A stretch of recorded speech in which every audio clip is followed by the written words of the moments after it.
Hey everyone, and welcome back to Nerd Stuff and Things. Today we're diving deep into the metallic scales of one of the most iconic, mysterious, and downright coolest Zords in Power Rangers history. That's right, I'm talking about the Dragon Zord. Think about the original Dino Zords.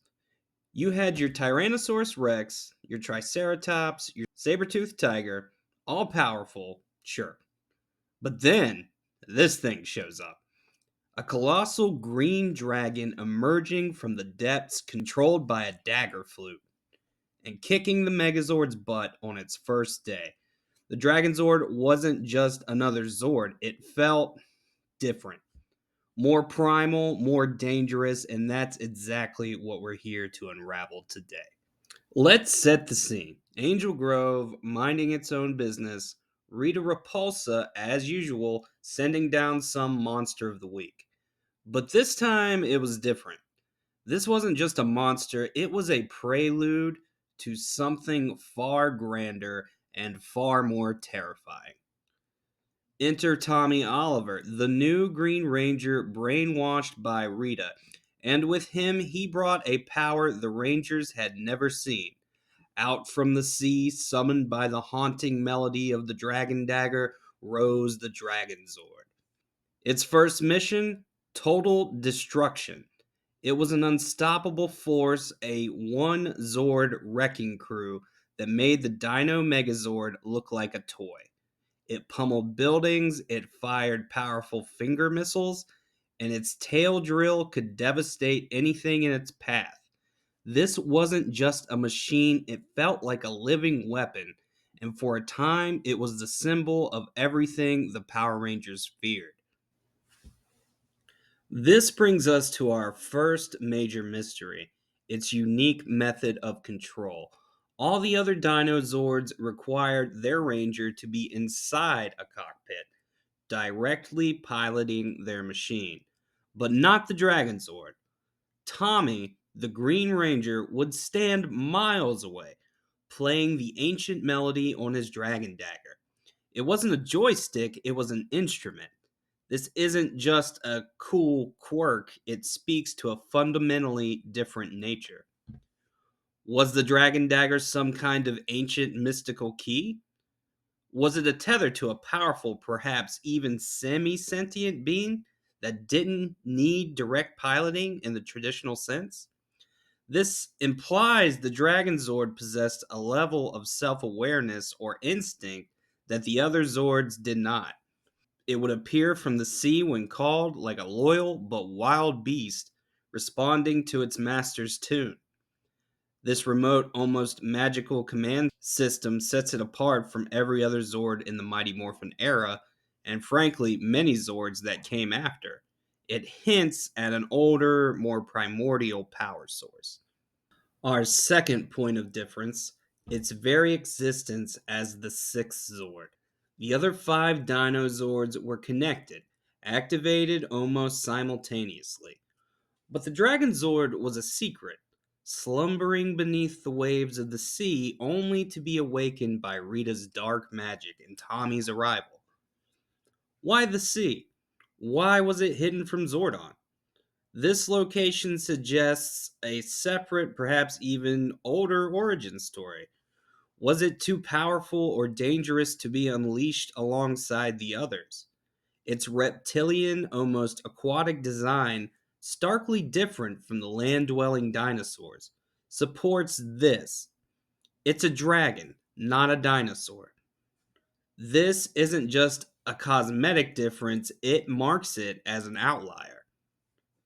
Some fan theories even go so far as to suggest connections to ancient civilizations, perhaps even Atlantis, explaining its unique aquatic hiding spot and its more mystical control method.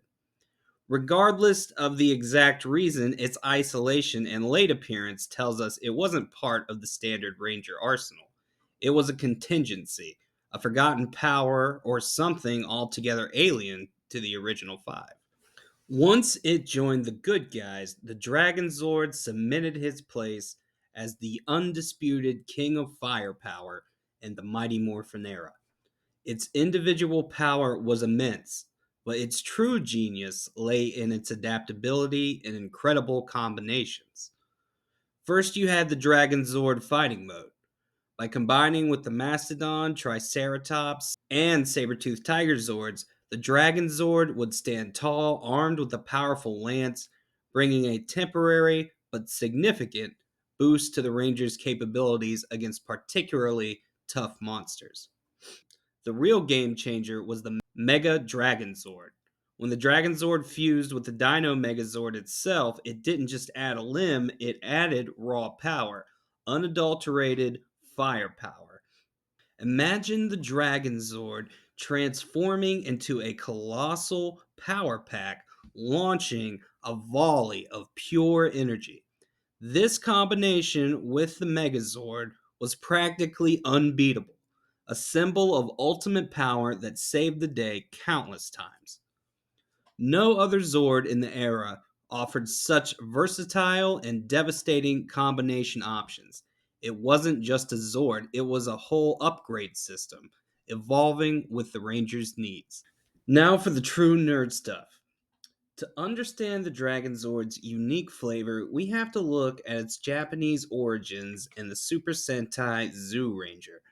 There, it was known as Dragon Caesar. In Zoo Ranger, Dragon Caesar was explicitly a kaiju, a giant monster much like Godzilla. It was a guardian beast, powerful and awe inspiring, that emerged from the sea.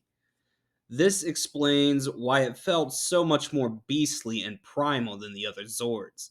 Its design, its roar, even its initial destructive tendencies were much rooted in the kaiju cinematic tradition. The Zoo Ranger's lore gives it a connection to a mystical guardian entity, living in harmony with the earth but capable of immense destruction.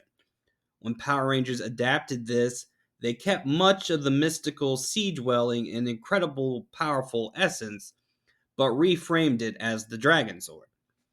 The core idea of a powerful, unique, and somewhat untamed beast that forms incredible combinations was perfectly preserved, giving the Dragon Zord its distinct edge in the American adaptation.